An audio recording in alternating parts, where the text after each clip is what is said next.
Battler did nothing, but hey Ben, how are you? What are you reading my lines for? What do you mean your lines? It's My narration. lines. It's narration. What? Is this opposite day? No, we've just been trading narration the whole game. It's true, we have. You mainly give me the personified narration. It's true. Because your characters have less of it, but we've traded narration a lot. Have we? Yeah. You know what? I'm gonna take this one. Go for it.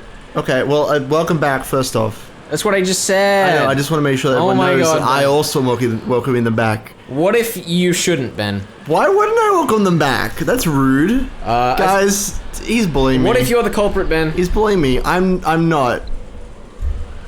I have no proof or alibi except that I'm standing right next to you with this knife in your back. But I'm definitely not the culprit. Why would you be next to me with a knife in my back? Wouldn't you then be behind me? I'd have to like reach around like this. You guys can't see it, but I'm reaching around and making Poor a choice vaguely... of words. Reaching around... Battler did nothing but gaze blankly out the window. The fighting between the relatives went on without end. Oh. At first, the relatives had crowded around the study. However, no matter how much they knocked, the master of the study did not answer even once. Ava and several others said they should open the door with the second key, the one Genji held. No, that's a bad idea. However, in a flash of brilliance, Natsuhi said that Kinzo had been in a particularly bad mood and had taken back the key he'd previously given Genji, which meant that he now had both keys himself. Nice. But it's not in there. She claimed that this was the reason they couldn't open the door. After she promised to let them meet Kinzo tomorrow morning no matter what, they finally returned to the dining hall. But of course, the argument continued on even there. Ava's group needed a lot of cash very soon, right now, and they were trying to threaten Krauss somehow and make him pay up. Apparently, Battler solving the epitaph threatened Krauss's position as the successor, which gave the others a powerful tailwind. On the other side, Krauss and Natsuhi based their argument on the claim that it had never been specified that ownership of the gold would be handed over to the person who solved the epitaph. It hadn't been hidden gold, but simply Kinzo's stockpile, and it was still Kinzo's property, which meant it would naturally be distributed after Kinzo's death with the rest of the inheritance. Once they made that claim, Ava's group once again started demanding to be allowed to see Kinzo. It had probably been obvious to them from the beginning this sibling fight could only be settled by Kinzo. This was obviously a confrontation between Ava's group, which wanted cash fast, and Krauss, who was hiding his lack of funds but still didn't need money right away. As he listened vaguely to this exchange, Battler marveled at how, despite their usual affluent airs, they were surprisingly deep in debt. Didn't you say the same thing a short while ago? Enough, let's take a break. We're all repeating the same things over and over again. Don't say anything. According to the clock, it was almost midnight. It certainly was a perfect time for a break. The atmosphere relaxed just a bit. I agree. It'll be good for both sides to take a breather. Hey, why don't we start keeping a record when we start up again? I'm tired of fighting over what was or wasn't said. Seriously, we really can't do without a record of proceedings. Not when Nissan can so easily deny something he said before the words stop reverberating off the walls. Dude! A mere written record would be a pain, and it'd be an easy target for forgery. Good point. And Nick, you want to file this up? A tape set, is it? I see. This way we can keep a record without bothering to write it down, and forgery will be impossible. It's fair for both sides. Make sure you don't mess anything up. Those are Far's precious music tapes. The dignified tape set had a sense of weight to it that matched this majestic dining hall perfectly. On pleasant Sunday mornings, it would sometimes be used to play famous tapes or records. However, right now, it was the most neutral and impartial conference record keeper around. Rudolph fished randomly around the cassette rack, searching for a blank tape. And every time he found some tape with sophisticated music on it, he complained about how pompous it was. But of course we won't mention it specifically. For copyright reasons. Pardon me, you called. We're taking a break. Sorry, but could you make us something to drink? And maybe some biscuits would be nice too. Certainly. I will see to it right away. Also, sorry, but do you have any cold medicine? I've been feeling a bit feverish. Then don't overstrain yourself. Get some sleep. If you really feel like it, why not get some sleep, Rosa? Of course, I wouldn't step out of such an important conference because of a simple cold. Really? Allow me to take a rest as well. Natsuhi, why don't we take a short rest too? The rest, I mean strategize. I mean rest. Yes, dear. Sensing that he meant to have a strategy meeting, there it is, Natsuhi stood up. Even if that hadn't been the case, she was so desperate to get out of the room even for a moment that she'd have taken any excuse. Krauss and Natsuhi left the dining hall, and the tension in the room truly relaxed.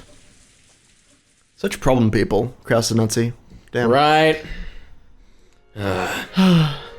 You've been doing great, Battler-kun. I imagine you feel just horrible. Think of this as part of growing up and just accept it. Yeah, just accept it. Just how long am I gonna sit around here doing nothing? Who knows? After all, you're like your own portable shrine. Sleepy? About as much as in your average school class. I'm pretty sure Father isn't going to show up tonight anyway. When Krauss, Nissan, and the rest come back, I'll propose that we might as well let you go. I'll be counting on you. Knock, knock. A light knock and the faint sound of china clinking together could be heard. Excuse us. We brought tea. Shannon and Cannon had come by with a serving cart. The pleasant smell of black tea had the effect of relieving a bit of the tension. Hey, did you hear? Hear about what? We haven't heard anything. Stop it, Rudolph. There's no reason to tell them. We are furniture, so we have no interest in matters concerning the family conference. I see. That's a wise answer. You have the midnight shift. That must be rough. That is our job. We would be happy to receive your orders. Makes sense to me. At least that'd be better than sitting around awake doing nothing. When I was still down in the bottom rungs, I once worked as a warehouse keeper. Even if you're just staying awake, it's still pretty tough. Right after the war, you had robbers all over the place. Plus, you couldn't rely on the police back then, so it was a pretty dangerous time. Hideyoshi was particularly proud of how he'd started with nothing and built up assets by illegally diverting goods for the American army. Fucking mince. I joke about Hideyoshi and his lack of character depth, but fuck me. Right? Great. It's like he was like the only mildly good fish left in the basket. He'd just been a foolish businessman with his food company, but nope. Just dealing with the Americans. Yeah, nice work. Nice work, Hideyoshi. Once the subject came up, Hideyoshi tended to get pretty talkative. The relatives who knew this were greatly relieved to see that a perfect sacrifice had come up. Convenient. Sacrifice. If you got found out, you're in for it big time. Those American people are real scary. Their strength's in another league because of all that beef they eat. That sounds racist. If you got caught, you'd end with them shooting you or death by hanging. Get it? Death by hanging. Oh yeah, and then I figured it out. It's all about the meat. Japanese people gotta eat more meat, and that's when I got the revelation that I needed to set up a business to win over people's stomachs. And then moon tourism. Moon tourism. Moon tourism and beef. I see. That must have been quite a difficult task. Stop it, dear. No matter how much you tell people born after the war, they'll never understand how we suffered back then. Oops. Looks like my bad habits jumped out again. Sorry. You two should have some tea as well. Every now and then I think it might be helpful for you to use your own tongues to learn more about the tea you're always brewing. No, we'll be fine. There's no need to be concerned for our sakes. Hang out with us for a bit. Being surrounded by adults makes me feel like I'm gonna suffocate.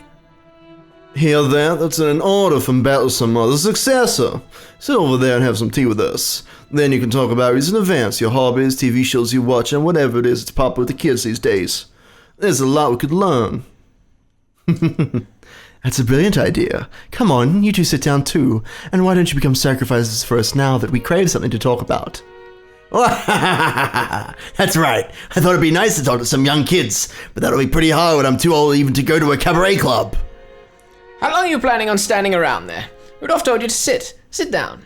I give you permission as well. After getting Ava's permission, Shannon and Cannon looked at each other and finally obeyed nervously. For a while, the two were pounded by questions, and they became the relatives' playthings. Then, a reserved knocking sound could be heard. All of the servants tended to knock in a similar manner, so no one found it strange. However, Shannon and Cannon turned around with surprised looks on their faces. The servants here today included the two of them, Genji, Kumasawa, and Goda. Goda had the midnight shift at the guest house. Kumasawa had gone to bed in a spare room in the guest house. The two of them were right here, so Genji was the only person left, but they knew very well that Genji wouldn't knock like that. Who is it? It's not loud, just come in. Rudolph didn't recognize the knock either. When he asked who is it, it became apparent that no one knew whose knock it was. After that, the same knock-knock repeated just once more. Could it be that someone had their hands full and was asking that the door be opened for them? As a slightly odd feeling began to encompass the room, the sound of the large clock in the hall could be heard. It was a sign that October 4th had ended and October 5th had begun. The end of the preparatory turn. Let's step back in time a bit. Hold up! Wait a minute. At this time, Krauss and Natsuhi were a ways off, in a deserted corridor on the second floor. So we no longer have any other options. Yes, the same move probably won't last us all day tomorrow. If we hesitate any longer, there's a chance Ava-san and the others will call the police, claiming that we have father locked up somewhere. This is as far as we go. Battler couldn't find the gold was completely unexpected. If that hadn't happened, I'd thought of a plan which might have managed to get us through this somehow. This always happens when I bet on something. Something unexpected always happens, and something that should have been an absolute certainty goes wrong. Let's arrange for Father's room to be empty starting tomorrow morning. Let's plan it out with Genji and have him say we saw Father heading out to the forest early in the morning. I doubt Ava and the others will simply accept such a disappearance. I'm fully aware of that. However, we have no other options. If we do such a thing, Ava and the others will doubtlessly make a fuss that our actions were suspicious. They aren't worried about appearances as long as they can squeeze some money out of us. It might end up in some odd magazine and cause some serious damage to the confidence placed in me. Damage is something we can live with, right? If by any chance Father's secret is discovered, we'll face a lot worse than mere damage. There's nothing wrong with persisting until the last possible second tomorrow. If we're able to make it through safely, we won't have to lose anything. There's no need to get impatient and use that trump card. You want to wait until after they start clambering about how we've locked Father up, and then say he's gone missing? That way would invite much more suspicion. Let's just put Father to rest now. To go any further would be impossible. Calm yourself. Being exposed to Ava and the others' venom too much has made you lose your composure, that's all. Only 2 keys exist that can let anyone into that study, and you have both of them right here. That means no one can go inside. The door is of a very special make, and no matter what kind of tools they bring out of the storage room, it won't even budge. It isn't a physical problem like that. Please don't be hasty and calm down. In any event, you can pretend to have gotten a fever and stay in bed. In the meantime, I will overcome all of this for you. I can't leave everything to you. I'll fight until the end too. When Natsuhi could no longer hold back the tears brought on by her fierce emotions, Krauss held her gently. Just how long had it been since the last time she'd felt the warmth of her husband's compassion? Your headache must be awful, yes? It's always that way when you wrinkle your forehead like that. Dear. She had come to think that her husband could never guess the way she felt, but at times like this... Let's wait for the very last moment before using our disappearance trump card. It's like a last resort, treasured sword. It's best when it remains in its sheath. The important thing is that you're ready to pull it out at any time, right? I understand that. Would you let me handle that trump card? Of course, at the final moment I will take all of the responsibility. I won't get you and Jessica involved. What do you mean by that? When the Umineko family is destroyed, it is enough that I alone am crushed in the rubble. When the typhoon passes, let's make sure we're ready to file for divorce. I will sign the papers and let you hold on to them. I've secretly left some of my assets in your name. If you add on some compensation money, that should be enough for you and Jessica to live on without any hindrances. No! Umineko-fan-kind is the name that should be engraved on my tombstone. Please let me be with you until the last moment. Even if it turns out that you're the last head of the Umineko family, please let Natsuhi be the name of the wife of the final head. Your wife. Krauss's existence was founded solely upon the trust and power of his assets as a financial fixer. If either of those weakened, nothing would remain. If they used the trump card of Kinza's disappearance, they would lose one of those 2 essential supports. It was like offering a right arm in exchange for your neck being cut. It was probably better than losing your head, but you still might die from the blood loss. And even on the off chance that you did survive, you have to bear a heavy wound that wouldn't heal for the rest of your life. Krauss was prepared even for death. Understanding this, Natsuhi buried her face in Krauss' chest and cried.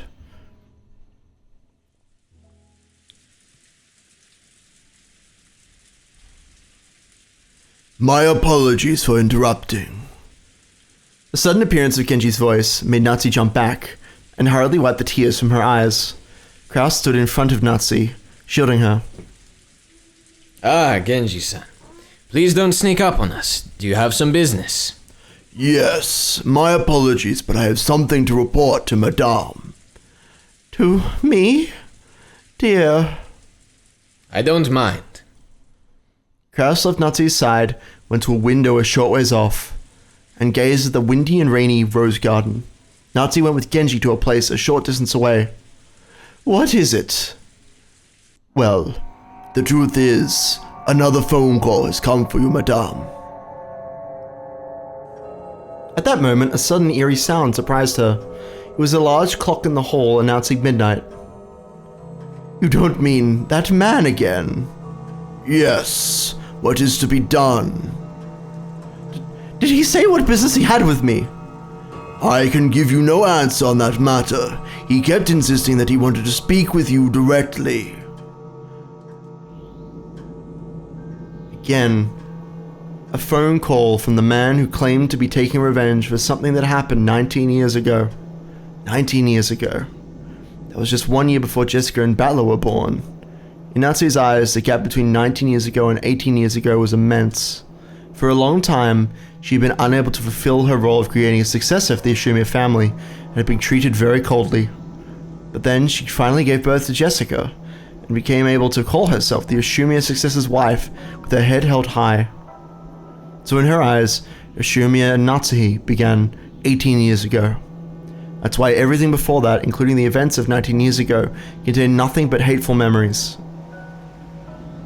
And something from the last year of that hateful period was whispering vengeful words from the other end of the phone.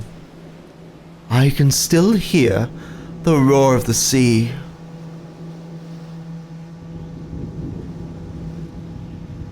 What is to be done?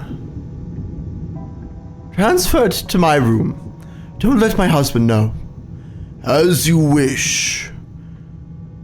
From the very beginning, Genji had guessed that she wouldn't want Krauss hearing about this phone call. That's why he had told Natsuhi covertly.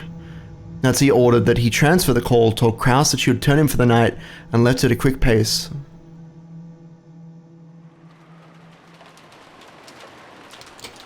She returned to her room and locked the door. There was nothing peculiar about that. In the Ushimiya family, hallways are like public roads. There's no special meaning in locking the door when you enter your own room. This is what she told herself.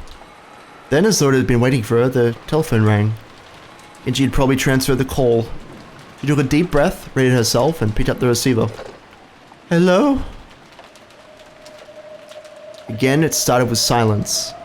She realized that the person at the other end was trying to irritate her and make her feel uncomfortable, and she got angry. Why are you silent? I'm hanging up! Do not hang up, Mother. I want to hear your voice a little longer. Again, that unpleasant voice. Are you trying to mock me? Tell me what you want. I want to play with you, Mother. What? What are you talking about? I have no desire to play with you. You're tired from the family conference, right? Is that chronic headache of yours getting to be a pain? That's none of your business. Just the fact that he knew her headache was troubling her made a shiver run up her spine. You get headaches because your head is all stiff. If you go straight to bed like that, you cannot expect to have good dreams. Haven't I told you that's none of your business? I'm hanging up! Natsuhi forcefully yelled that she was hanging up, but in actuality she couldn't. After all, being at the receiving end of a phone call was much better than the alternative. If she hung up violently, this person might then call someone else. Let's play a game to help you relax. I'll not take up much of your time. I have no intention of playing with you. Your name is Natsuhi, Mother. There's the kanji for a season in it. Pretty nice name. However, just because your name is Natsuhi, that does not necessarily mean you like summer. Which season do you really like, Mother? You think I'll tell you? If you do not, I'll hang up. Is that all? It was clearly a threat. It meant that if she forced him to hang up the phone, anything might happen. Humiliated that she was forced to give in to a threat made by a man whose name she didn't even know, she gave him the answer he wanted. It's autumn. Why? Because it's an easy season to pass the time in. There's no other reason in particular. Are you satisfied now? Yeah, I'm satisfied. So it looks like your favorite season really is the same as mine. I like autumn too. Liar! You just made that up. Surely this man would have done the same thing no matter which season I said I liked. What is he after? What's so fun about making me uncomfortable like this? It's not nice to call someone a liar. I'm not making it up. I already knew you liked autumn, Mother. There's even proof. Proof? Yeah, there's a clock in your room, Mother. A clock? Yes, there is, but what's your point? In Natsuhi's room, there was a beautiful antique clock with an intricate design. Krauss had bought it for her as a birthday present long ago. It's 07 right now. I'm tired, so please get this farce over with quickly. Try lifting the clock up. Why? You really don't know when to shut up. Stop resisting every single time I say something. Just shut up and do what I say. The tone of the man's voice suddenly went low, turning into a threat. He made his displeasure clear. At first, this man seemed to have a calm way of speaking, but on the inside that wasn't the case at all. If she enraged this man even a little more, he would surely show his true nature right away. You're really that eager to make me hang up? Things are best when I talk on the phone with you. I could tell your husband and daughter about what happened 19 years ago anytime I wanted to. I don't know what you're talking about. Please don't get my husband and daughter involved. I am listening to everything you say. Then just do what you're told. Once again, the man threatened her in a low voice, as though warning her not to interrupt again. My head was filled with the pain of my headache, the sound of my beating heart, and the roar of the sea. I can't disobey him anymore. As the man had ordered, I lifted up the antique clock. There lay what appeared to be a single playing card. Is it the warranty for the clock? Thinking this, she took it and turned it over.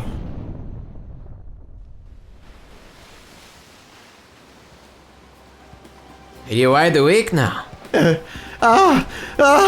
Why is this here? Well, it'd please me if your headache's gone down a bit. Tell me you're happy, Mother. How did you? Why? How? I want to hear you say you're happy, murderer. How dare you act like a normal, neat freak mother? You make me want to vomit. Do you want that to land on your husband and daughter as well? You don't, right? You want me to keep quiet, don't you? Okay, I'll keep quiet. Come on, aren't you happy? Aren't you? I'm happy, so please stop. Don't bring my husband and daughter into this. What is it you want? Money? How much? They don't want money. My wounds cannot be healed with any amount of money. But there's a medicine. That's right. It's kind of like an ointment. Thick, syrupy and dribbling. And that is my hatred. My resentment towards you. Slathering myself with that is the only way to hold back the pain. Natsuhi had never had anything so hateful said to her in her entire life, so she suspected many times that she must be having some sort of bad dream. However, this definitely wasn't a dream. You couldn't possibly be on this island right now, are you? I am. Did I not promise you? I said I'd be at the family conference. That's impossible! There's no way you could have come during this typhoon. That'd be no problem if I came before the typhoon reached there. And I'm pretty sure this guest called Erica or whatever arrived even during the typhoon. Her blood froze. Frudo Erica had supposedly been brought here by coincidence. If he knew that name, he would have to be very close by. Where are you? I'll not appear in front of anyone until you introduce me. Don't worry. Oh yeah, it's useless to try and search for me. Your mansion's huge. You have no shortage of phones I could be calling from. Besides, I'm sure you do not want to meet me, right? Or else, you want to expose me and introduce me to everyone. Introduce me to Jessica too. Tell her I am her older brother by 1 year. Stop it! Stay away from Jessica! I guess I have scared you a bit too much. But that's all from me, for tonight. But do not forget, you cannot disobey me. Understand, Mother? Yes. Going to hang up for the night. I have an order that must be followed until tomorrow morning. What is it? You may no longer leave that room tonight. You may not make a phone call to anywhere. If a phone call comes from you, you're not allowed to take it. Come for you, you're not allowed to take it. You'll turn the lights off right now, get in bed and sleep. Then you wake up at your ordinary time. Sure is nice to live a healthy life. Really, I'm such a good son working so hard for the sake of my mother's body. I understand. I'll go to sleep right now. I won't leave my room and I won't pick up the phone. So don't involve my husband and daughter. As long as you follow my orders, I'll keep your secret, mother. Do not disobey me. I'm already very close by to you. I can easily tell whether you have your lights turned off, whether you're on the phone. If I wish to, I could even kiss your sleeping face. I'll keep it. I'll keep my promise. So stop it. Just stop it. Stop it. As she screamed, Natsuhi took the card she'd found on the clock and crushed it up into a little ball. What is it? It had a pattern on it, like a tarot card, and also the kanji for autumn. But what was the rest of the pattern? I don't know, we don't get to actually see the card, I guess. The Ah, kanji for autumn, to prove that he knew.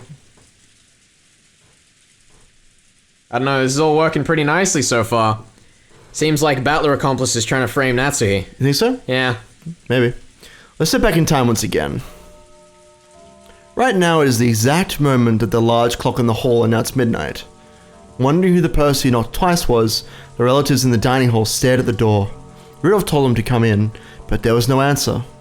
Until the end of that long tone marking the arrival of midnight, which had come from the large clock in the hall shortly after the knock. They were unable to move in the slightest.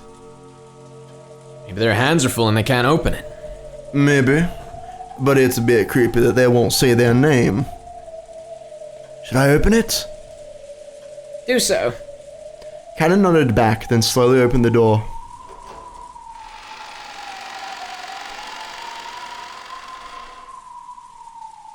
What's that? It's... It's one of Father's envelopes. Right behind the open door, on the floor of the hallway, lay the envelope. I'm glad that I timed that just for the gong. It was perfect. Mwah. It was intentional, I swear. There's no one in the hallway.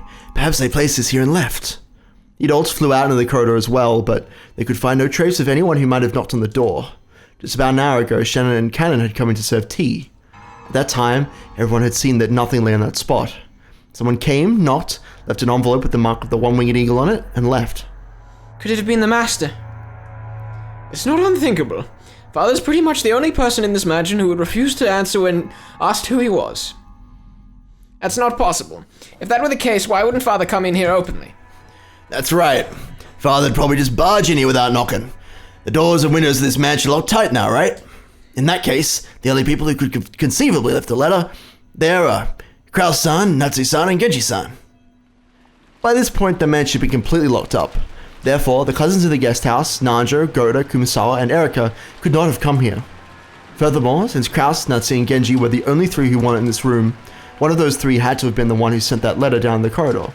So it was very likely that Krauss and the others had placed the letter there to make it seem like a message from Kinzo. I see. It'll have something written on it that's supposedly in Father's name, saying that he won't accept Battler as the successor or something of the sort. Ridiculous. I can't believe you try to pull such a childish trick, Nissan. It's not like I give a damn about being the successor. Give it up. That's just your fate. Anyway, why don't we read what's inside? Rudolph set the letter on the dining hall table and let everyone see the front and back to show that there were no tricks or hidden mechanisms. Like a true stage magician. Almost like a magician does before performing his Nailed it. We're predicting the lines now. This is great. Can we be sure this envelope is one of Father's? Yes, no doubt about it. Father liked to use this kind of envelope for handwritten letters. What do you think, Shannon-chan? Yes. To my eyes as well, it looks like the type of envelope that the master uses. That doesn't mean Father was the one who wrote it. It would be pitifully easy for Nissan to snatch one of these from a drawer in Father's study. Even Krauss-sama would not be able to enter the study easily. It might be hard for him to seal an envelope. Let's try opening it. We can worry about all that later. Feels like there's something in it. I wonder what. What's in the box? Rudolph opened the envelope a bit roughly, then a folded letter, and a glittering object fell out. Glittering object? What could it be? It was a ring. Huh? Wait a second, isn't that ring? Oh, well. Ava noticed it immediately and grabbed at it. This is Father's ring, isn't it? It's the head's ring. Well, what in the... Seriously? Are you sure it's Father's? Could it be a replica? No, this is the real thing. I've always dreamed about wearing this ring on my finger someday. Even though Father wore this on his finger, I know more about it than anyone else. This is Father's ring, no doubt about it. Why is it here? Does that mean it really was Father who wrote this letter? That Santa isn't Father is much more interesting than that. And who is the letter from? They're showing me a family alchemist. It's from the Golden Witch, bitch of summer. Rudolph showed everyone the part of the letter where that was written. It really did say that. It's from Beatrice. What's it say? I'll read it. Congratulations, I acknowledge the Battle Samon spectacularly solved the epitaph's riddle and reached the Golden Land. All the gold belongs to Battle Samon. Furthermore, Battle Samon is the new head of the Ashumia family. As proof, I'll send the head's ring, which Kinsel Samon left in my charge. Battle Samon, I beg that you take the ring, become the new master of the gold, and guide the Ashumia family. I sincerely pray that you flourish as a new head. What the hell? I see. That just won't come out of his study, so Beatrice, the witch of the forest, has acknowledged Bella directly. Battlecun, you take that ring. This is a special ring to be worn by the family head. I don't know who this Beatrice is, but she's watched the whole thing and sent you this ring after acknowledging you as the true successor. Is that okay? Such an important ring. Yeah, it's fine. You should wear it proudly on your finger. Got it? Even if Aniki and Natsuhi sent her to take it off, you better not do it. All the relatives, with creepy smiles on their faces, urged Bella to put the ring on his finger. It looked like things would get pretty nasty if he refused, so Bella reluctantly decided to put it on the middle finger of his left hand. The ring was heavy and stiff. At that moment, Krauss returned. Genji came back as well, shortly behind him. My apologies. It seems my wife is not at her best, so she's gone to bed early. Did something happen? You seem all incredibly flustered. Battle-sama, isn't that... Immediately, Genji keenly spotted that which Battler just put on his finger. Your eyesight's pretty good, Genji-san. Looks like you know whose ring that is. What? What are you talking about? Judging by Krauss's dubious expression, it seemed unlikely that he was the one who placed the letter there. Furthermore, the expression quickly changed into one of shock. That's right, it's the Ashumia family head's ring! The family conference took up this new topic, and the storm came once again.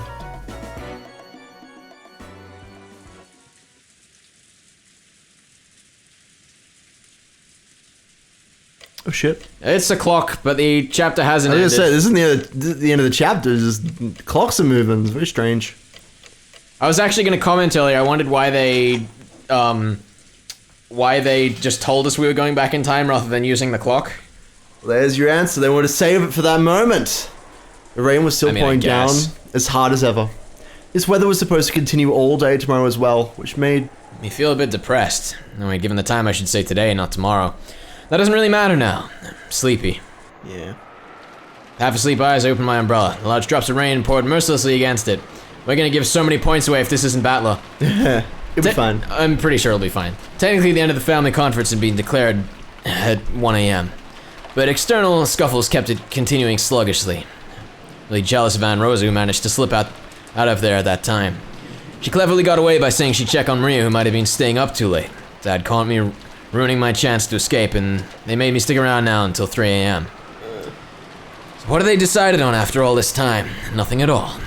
They just kept on arguing about who said what, like elementary school kids. I'm sure they're tired too. That's probably why they kept dragging on with the same pointless questions. I no longer feel any shock or anger towards them. I guess drowsiness is the best painkiller. I left them behind and finally returned to the guest house.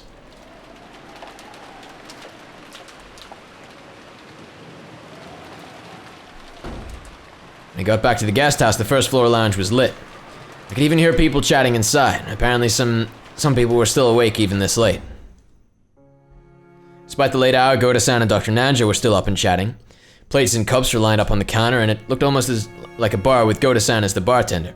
When they noticed I'd returned, they seemed to finally realize how late it was. When Goda-san made to top off Dr. Nanjo's glass, the latter declined with an exaggerated gesture. Oh. That's enough, that's enough. It's already too late to be up. how late it has gotten. I'm so full of energy. You were such a good person to chat with, I hardly noticed. If so, it's all thanks to your liquor. We'll have to do this again sometime. Yes, gladly. Battler-sama, welcome back. Is the discussion with Kasama and the others still continuing? From the way things are going, it looks like they might plot on until dawn. None of my business. I spoke carelessly with a big yawn. They have quite a lot of stamina. I'm surprised. Oh, so you're here too? With one thing and another, they ended up having a small night party here, and they let me join in. Don't worry, I haven't said a word about that. Erica could be seen on the sofa. She'd taken her shoes off and was lounging around as though she owned the place. Erica-sama is very knowledgeable on a variety of subjects. I enjoyed listening to her immensely. It's amazing that anyone ever sleeps in this mansion. He's just people in fucking Kuadorian right now. Probably still waking up. Jonas doing the night rounds and he sees someone like going to the bathroom, he's like, let me assist you in going to the bathroom, let me escort you there. And then just all of the lights switch off. Totally. Can we get that animated, please? That'd be amazing. Oh my god.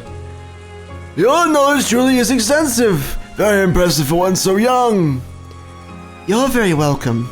I, Fudo Erica, know quite a bit about trifles such as this. I'm really annoyed by her manner of speech at this point. You are? Yeah. Why? It's just such a quintessentially antagonist thing to do. She's great. I know.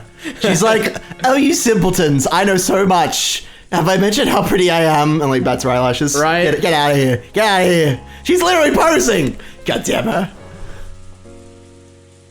This is you, I think. I know. Erica grabbed the corners of her skirt and posed. This is somewhat less than graceful considering that she was lounging on the sofa with her feet up. Where's Aunt Rosa? She returned at 1 a.m. but she went straight upstairs to sleep. I was like blown back by the sonic boom on that one. I could see you were like leaning back from the microphone like, nope, I'm out. That's probably true. After taking part in that conference for so long, I feel like flopping down in bed right away myself. I've had it. Tired enough that I might flop over right here. Well then, let's call it tonight. Don't you have to get up early tomorrow morning to make breakfast, Koda-san? Preparations for breakfast have already been made. I would be most pleased if you look forward to it. Look, I may be dead tired, but I'm never tired enough for Koda. You ran out of air by the end of that first sentence. It's fine. I'll have to get some more. Let me get the oxygen tank. In Koda-san's eyes, the family conference is an open stage on which to display his culinary skills. Maybe this invigorates him so much that he doesn't even get sleepy. Yep. Eric stood up laughing at how youthful Koda was. This became a sign that it was time to disperse. I will clean up here. Please go and sleep, everyone. Leaving the cleaning up to Koda-san, I went to the bathroom and then climbed the stairs to the second floor. I've missed him. Poor Sweetums. He's been dead for so long. Good night, everyone. These old bones have stayed up a little too late. Good night, Dr. Nanjo. Good night, Battler-san.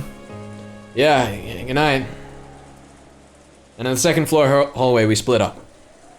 Dr. Nanjo went to his own room. Erica went to her room. And I returned to the cousin's room.